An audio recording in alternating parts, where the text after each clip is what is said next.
Hello.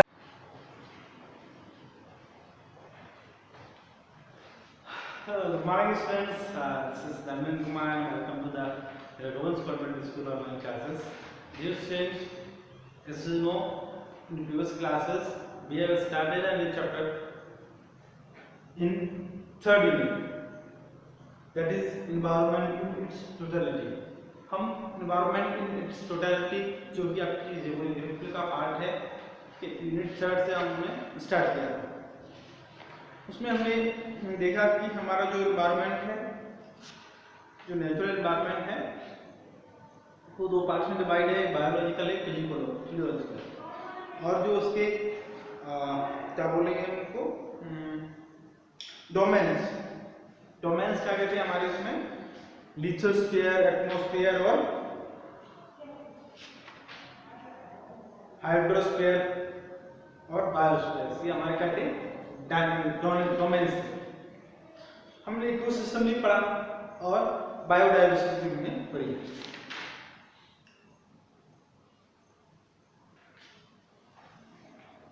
In class में हम कल पढ़ने वाले हैं, प्रोटेक्टिंग अवर एनवायरनमेंट। हमने एनवायरनमेंट को करना क्यों जरूरी है, तो उसमें हमने प्रीवियस क्लास में ये कंप्लीट कर लिया था, ठीक है। अब हमारा जो नेक्स्ट पॉइंट है, that is important of studying environment totally, इस बारे में हम पढ़ने वाले हैं। कुछ हद तक हमने कवर कर लिया था, लेकिन मैं फिर से आपको पूरा टॉपिक कवर करता हूं।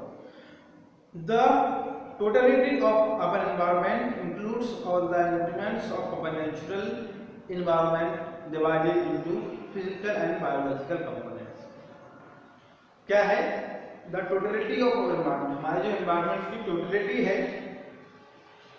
It includes all the elements of our natural environment. उसको क्या, हमारा जो नेचुरल एनवायरनमेंट है वो भी इंक्लूड है, divided into physical and biological components.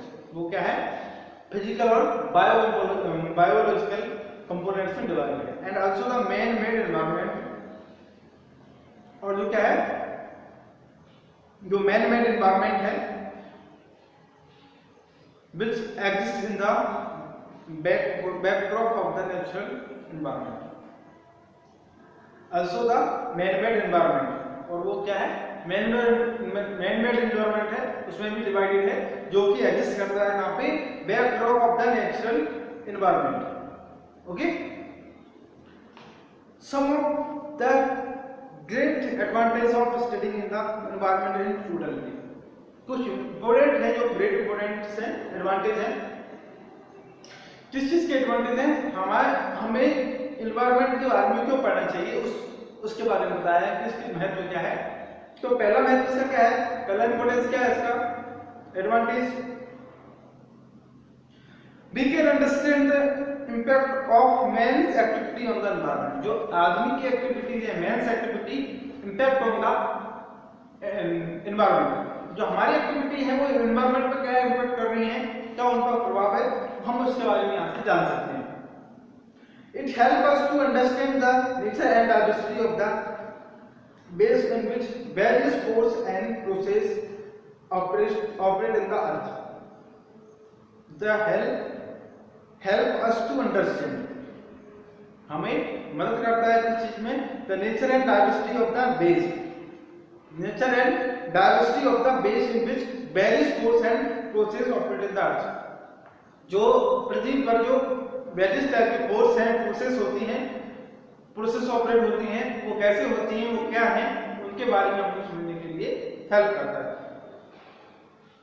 When we study certain part of the earth, जब हम कोई निश्चित पार्ट है जो अर्थ का, जो निश्चित कोई भी पर्टिकुलर पार्ट है, उसके बारे में डिस्कस करते हैं, उसके बारे में स्टडी करते हैं, we can establish interrelationship but only when we have grasped the totality of environment।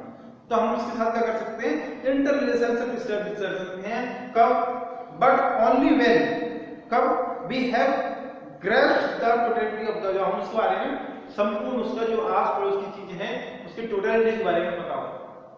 Totality मतलब क्या है?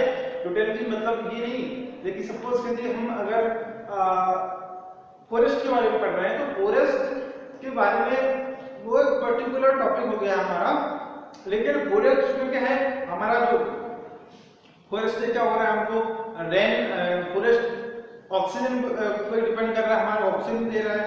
फॉरेस्ट से क्या हमारा जो लैंड की जो फर्टिलिटी है वो भी स्टेब्लिश है, मतलब स्टेब्लिश मतलब सीन वो है, सिचुएटेड है, ठीक है।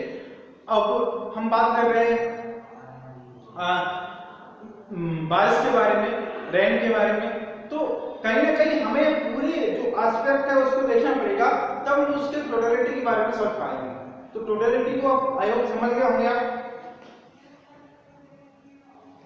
The original and disputed of surface features of the land like mountains, plateaus, plains, rivers, etc. can be intelligently studied only when we have a total view of the environment. The origin and distribution of surface feature.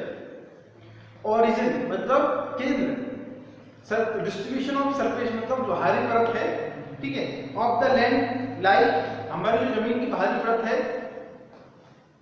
उसके features of the land like क्या है, mountains, plateaus, plains, rivers, etc. can be intelligently studied only while we have a total view of environment. हम इनको तभी समझ सकते हैं जब हमारे पास एक एनवायरनमेंट का टोटल व्यू हमारे पास होगा। Thus it is clear, सभी क्लियर है, for properly understanding the man environment relationship need to be live in harmony with the environment. तो इसके साथ आपका ये क्वेश्चन, ये चैप्टर फिनिश होता है।